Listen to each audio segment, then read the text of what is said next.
Well, here's what I live by. And if you want to be in business doing something, you have to be in business doing something. You cannot be working a day job. Part-time thing's not going to work. If you want it, you have to live it.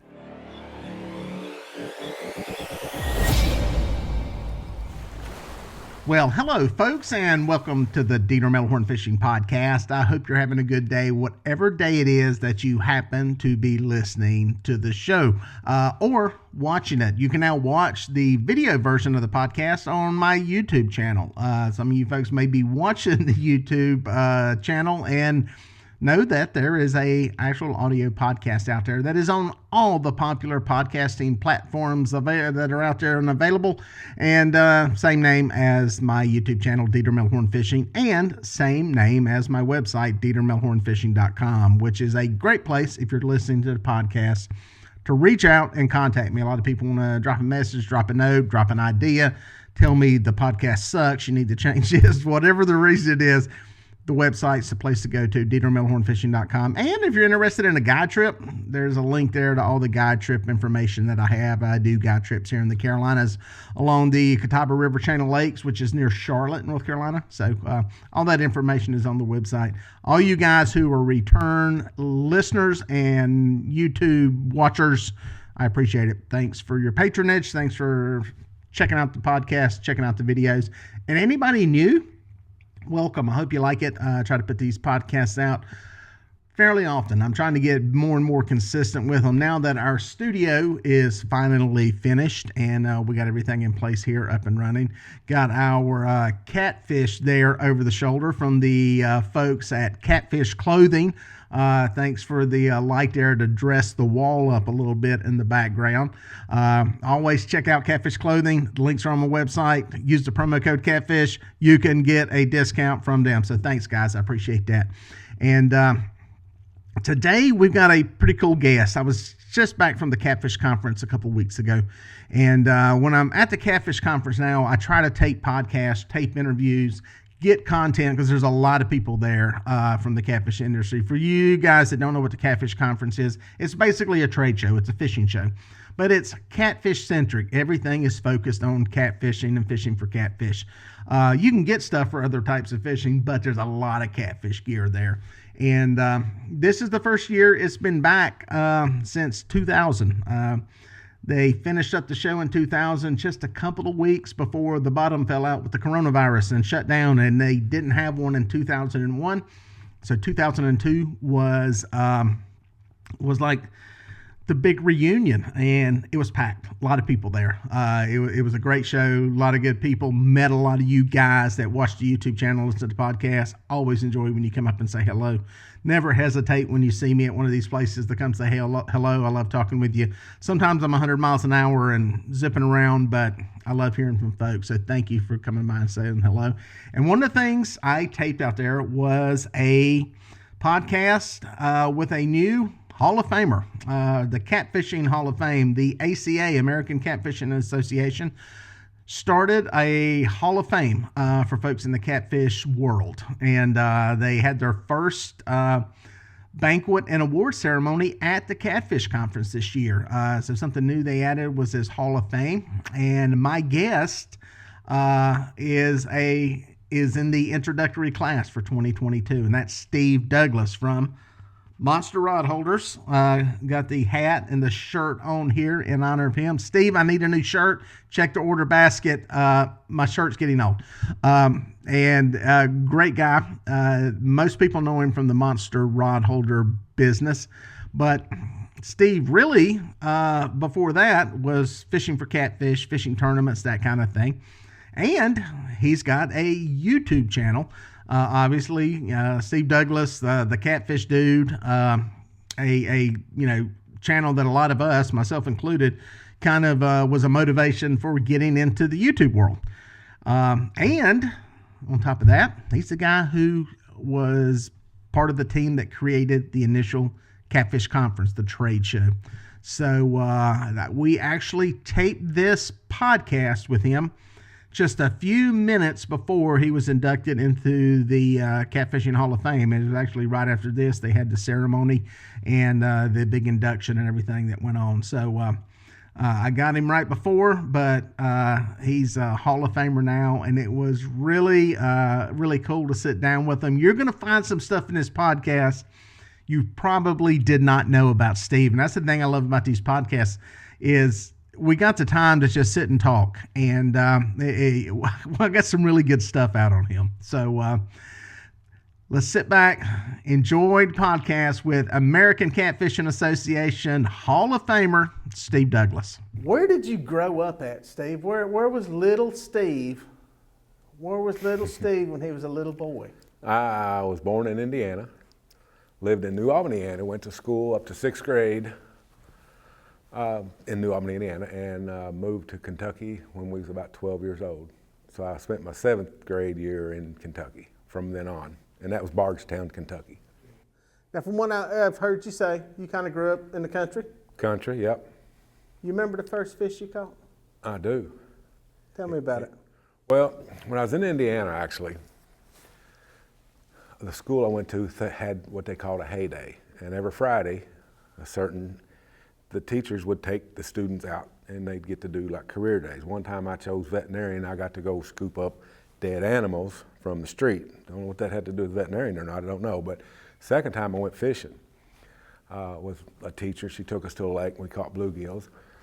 And then the next time I went back by myself, now granted I was like 3rd grade, and I rode my bicycle like 2 miles to a lake, caught the heck out of bluegills, brought them back home, got my butt whooped. And I'm gonna tell you why. Because a 3rd grader is not supposed to be driving 2 miles down the road to a lake and catching fish. Now, that being said, I went right back to that lake, caught fish, but I didn't bring no fish home, and I didn't tell Mama I went anywhere, so. It's funny, you're the second podcast I've done in 2 days here at the Catfish Conference that involved a butt whooping. One of them was Joey Baird because he stole a pack of hooks out of a tackle store when he was like 4 or 5 years old. So describe the area you grew up in. What kind of childhood did you have there? What was that place like? Well, I'm gonna say my childhood really started when we moved to Kentucky. I just was down in Boone. I got out in the woods. I was more on the rivers than I was anywhere else. They wanted me to play football. I was a big burly guy when I was a young guy, but the football just didn't interest me. I wanted to be hunting and fishing, and that's kind of what I did. It was like I'm lucky I got married because I was in the woods so much. I didn't date a whole lot when I was 18 to 20. Yeah. Now, what was your fishing world like then? What were you fishing for? My local river was behind me, and I would walk through the field from my house to the river. I'd kick over cow patties, collect the worms in a can, and go to the river. I'd have a pack of hooks, some split shot, and maybe some egg sinkers.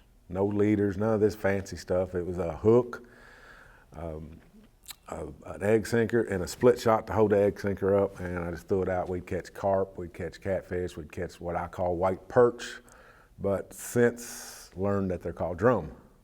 So that's pretty much the extent of it. And we'd set bank poles, you know, the normal stuff. We'd get cane poles and drag them in the bank. You wouldn't catch a lot of big catfish. We'd catch a lot of eels and different stuff, but that was it. I just was like Daniel Boone when I was little. Yeah. So what happened? You get a little bit older. A lot of kids, you know, the common thread in a lot of these stories is you do a bunch of this when you're little, then you get 16, 17, you either get a job or you figure out there's girls or you go in the military or something. What was your evolution there at that point? I really didn't have a evolution. I spent a lot of time fishing. Spent a lot of time at the beer joints playing cards at my young age.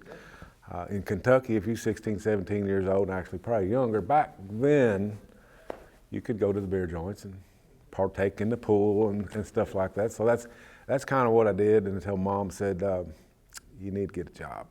But I was making good living playing pool and playing cards. But then that's when it all, when I was about 18 to 20 years old, I had to actually start leaning towards an adult life, and that's where we're at today. So I got married. Your first entrepreneurial effort was a pool shark and a card player. Most likely. See, that's something we've never heard. That's pretty cool. Yeah, That's yeah. pretty cool. So what'd you do work-wise? What was your first little foray there into the working world? Work-wise, probably hod carrying for a bricklayer. And then I learned to lay brick. And then my senior year, I remember all the seniors prior to my year got to get off a half a day and go work. My year, they said, no, we ain't doing that no more. So I told my principal, I went in there and said, I'm gonna quit school. I got this good, and I had a good job. Back in the 80s, I was making $12 an hour. That's good. And all I was doing was carrying bricks to the bricklayer and hod and stuff, so. You're basically the tender guy that gets everything to him so he can do the craft. Right. Okay. And then eventually I was the guy up there laying the brick and stuff. But and then again, my mom said, "Hey, you need to move out, get a job, or go to school." And I had a little day job or whatever, so I ended up going to school and learned the appliance repair, and I had a business up until 2008, until I just gave it up and went fishing. So let's go back to that appliance business, because this is more that entrepreneurial spirit. Okay. Oh, I got plenty of entrepreneurial stuff I got some stuff that you probably won't even believe. Well, I want to hear it. I got an ostrich business in the 90s. A what business? Ostrich. I had ostriches, I had emus, I had rheas. Now wait a second. How do you decide I'm going to have ostriches? Tell me the thought process on this. Money. I visited a farm close to me, and this dude was making hand over fist in money, and I bought a pair of birds, and I wanted to get into it. And we made some good money in them birds. I made probably $60,000, but that particular entrepreneurialism, like Friday night I was getting $10,000 a pair for birds. Monday morning I was giving them away because nobody wanted them anymore. That's how fast the market dropped. Now what do we do with ostriches? It was going to be the new meat. Oh, okay. This is going to be the new white meat or whatever. It's dark meat, and it's really not even that good, but I let people talk me into it. And it was fun while it lasted. I got injured a few times trying to reach out and grab birds running 40 mile an hour. They're a strong animal. Oh yeah, and they're a dangerous animal. They get you down, they'll stomp you and they got them big. But yeah, I got all kind of stuff, entrepreneur. I've never worked for anybody in my life, maybe once. Really? Okay. Yeah. I worked, when me and Lisa first got married, I worked for an overhead door company. And they Just hired, like garage doors? Yeah, and they hired me to troubleshoot automatic openers because of my background in appliances. And I didn't like that. I had to go to Louisville, and I had to listen to what they wanted to say, and so I just did my own thing. I went to school for appliances, and during that time in my appliance schooling, it was like a 3-year course, and I got out in like 13 months. But my teacher was always like, you got to get in here on time, but I was always, once I learned a little bit, then I started my business, appliance business. I was selling used stuff on it. While I was learning the craft, I was still working on them and selling them as well. So at a young man, like 25 years old, I had my own business. That's fascinating. I'm still spun out on the ostriches though, because that's just not one. Well, I got another one. Oh God, here we go. Yeah. Bring it to me. I want to hear it. Before I lost everything, where I was at, I had built probably a 3-acre Asian water garden, and I raised koi and big expensive koi and tilapia indoors, but I had this elaborate maze of walks and rocks. I ordered big boulders and stuff to be dropped off, and I started off doing this by hand, digging ponds by hand, and have the little pretty goldfish, ain't they cute? And then I said, they ain't big enough, so I dug a bigger one out. And then I got me a tiller, till, and it make it looser. I got the pond a little bit bigger, it still wasn't big enough, so I traded my bass boat I had at the time. This was in 95. I traded my bass boat for a bobcat, and then I went to digging holes, big, nice ponds, and we put the rubber liners in, and it was, I hated to lose all that. But so you basically had like a lazy river of like ponds and gardens stuff. and I know those fish, those koi sell for a lot of money. One of my friends actually who not into fishing, but he listened to this podcast. He's told me some of the prices some of those fish bring overseas, which is crazy. I probably had about $60,000 in koi, and in one winter in 2008 when I lost everything, we had to move. I did move my koi, but the next winter I didn't put hay in my pond, and it froze over, and every one of them fish died. I mean, I had 15, 20 pound, nice, beautiful koi. But that was another one of my entrepreneurial things. I got into gardening, and that's what like I said, I've never worked for anybody, and I probably never will. Now you said 2008 you lost everything. The economy. Okay. The economy.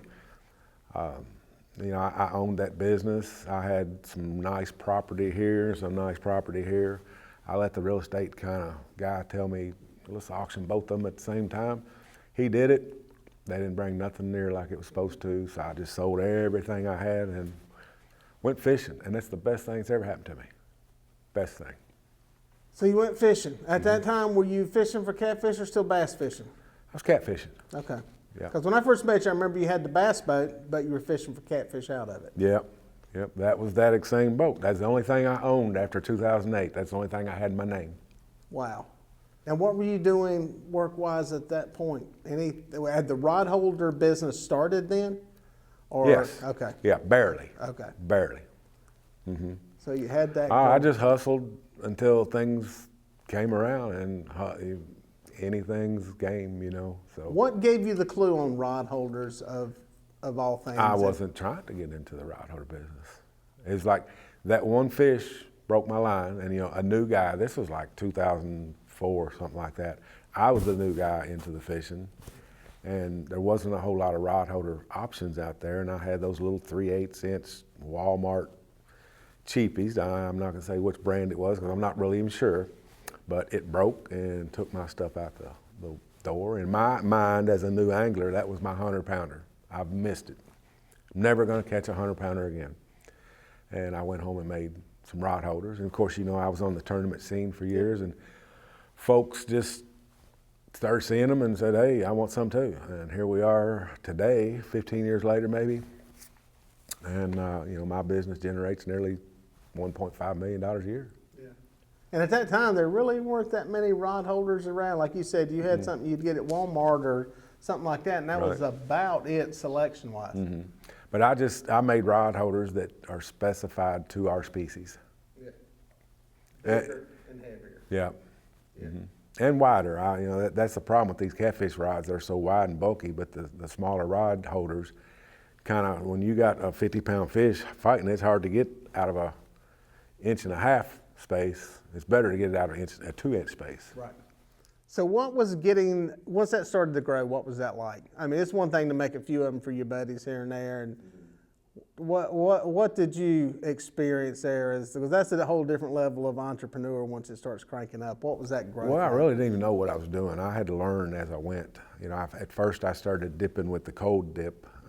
I think the other guy does that right now, and I just weren't satisfied with that. And then I found out what I needed to dip with, and that was a very expensive kind of deal.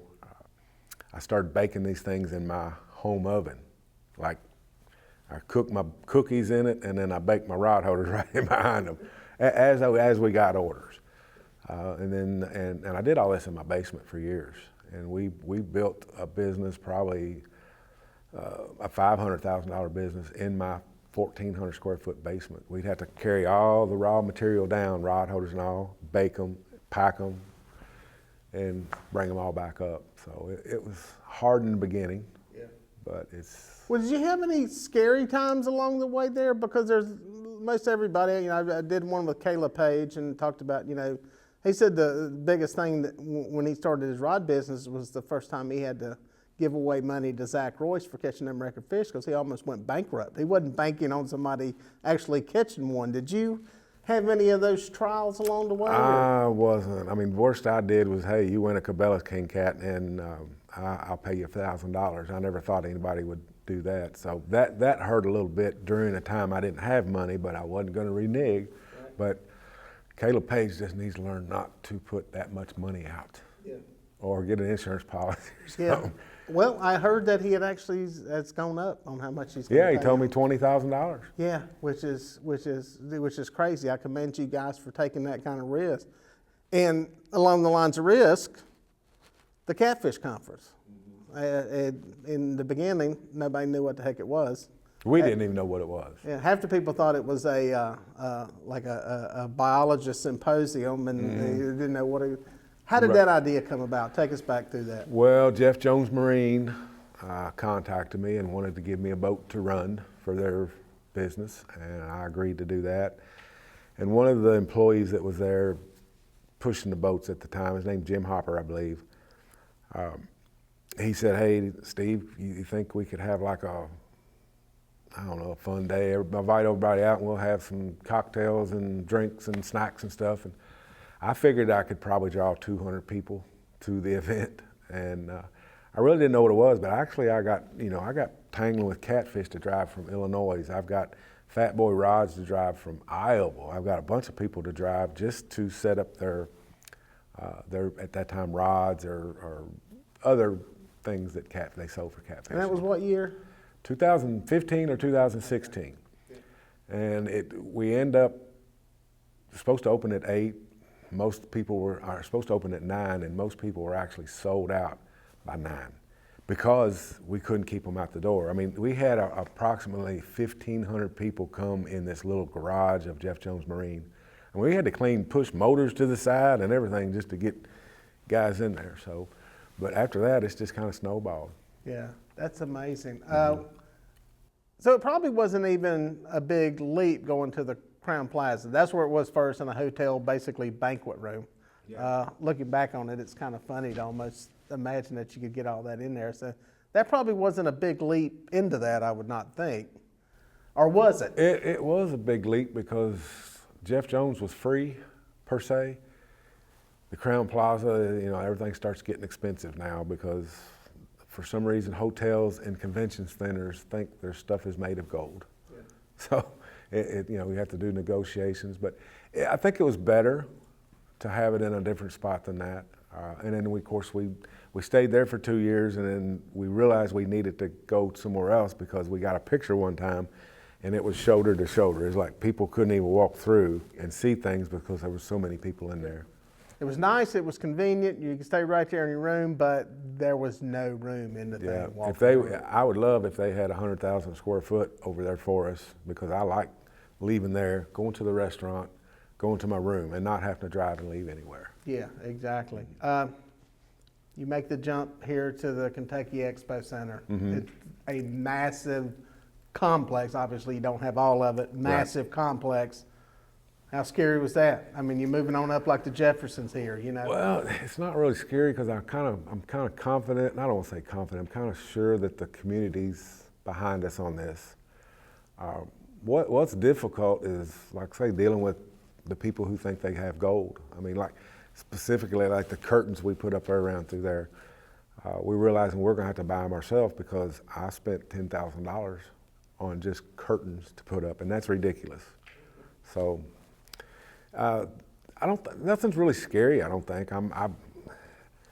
If you're not used to being an entrepreneur or being in business for yourself, it could be scary. But a guy like me, you have to take chances, you have to gamble. I guess that's the gambler in me.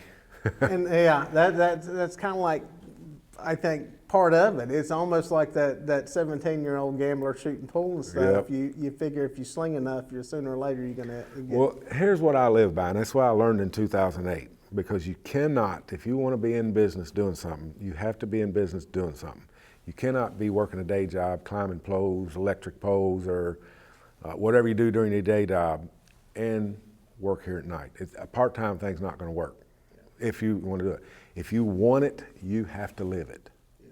I can remember when I first quit in my appliance business, I'd see trucks going down the road and I'd feel bad. I'd feel guilty. Man, I need to be doing that. But then I'd have to think to myself, Steve, you don't do that anymore. You fish for a living. And it took me about 6 months to get over that. Now I see a truck going down the road, sucker. So it's... So you feel everything you've done has been a smart move. Yep. All right, so we're here, this conference this year, more people than I've ever seen at one. I assume that's what the numbers are going to show. And we're doing this with high gas prices and coming off of COVID.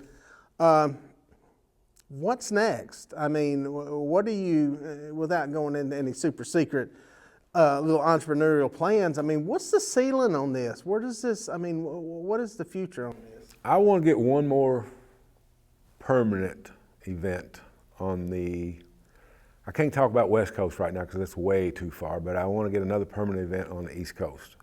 Somebody's been hinting around about a cat con on the beach. I don't know how that would go over, but I do know we're going to have it probably in June, because that's the spawn most of the time for everybody, and most guys are not fishing. So we're looking forward to that. We already have our Kansas show. That's a permanent show at this point. So we're growing, most definitely. And like I say, I knew this one was going to be the biggest one ever. We had so much support as far as vendor-wise this year. I knew the people had to come. And I was really surprised. I don't know if you've seen my live I did yesterday, but I walked out the front door as people were waiting to get in line. And it's probably 500 or 600 feet to the front door through that lobby. They was all the way down, and then there was a tail that whooped back that came up probably another 300 feet. So we had 800 feet of people waiting in line to get in here Friday morning. Now, I've seen that on Saturday morning before, but never on Friday. Yeah. So it's been amazing. What do you think it is? What is it that makes it work? I think mostly is they missed the 2020 or 2021. I can't remember where we're at on it. 21 is when we couldn't do it because of COVID. Yeah, the COVID. I think people are just tired of COVID, tired of all that, and they want to get out. I've seen like 3 people wearing masks in this whole facility for the last couple of days. I'm not saying it's a bad thing to wear a mask, but I think just people are all over it and they're ready to get out and have some fun and spend some time with themselves. And I've talked to some people that have been to other fishing shows, and they always say, man, you go to some big fishing show, there's nothing catfish there. It's like there's nobody set up with anything.